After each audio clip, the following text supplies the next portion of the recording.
মহারাজ প্রতি আমরা আগেই শ্রদ্ধা জানিয়েছিলাম। ঈশ্বরকে বললেন যে ঈশ্বর তুমি ঈশ্বর, আমার বিদ্যা, মা, বাবা, আমার সমস্ত কিছু তুমি, তাই তোমাকে কথা দিলাম আমি ধীরে ধীরে আরো ভালো কাজ সাধনা করবো। ঈশ্বরকে প্রণাম করে চোখগুলি খুলুন।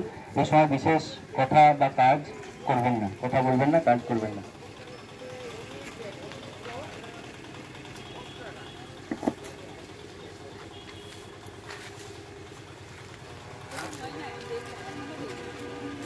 দিয়েছি, সবাই জয়েন করে আছে, দেখুন যে করে জয়েন করে আছে সবাই।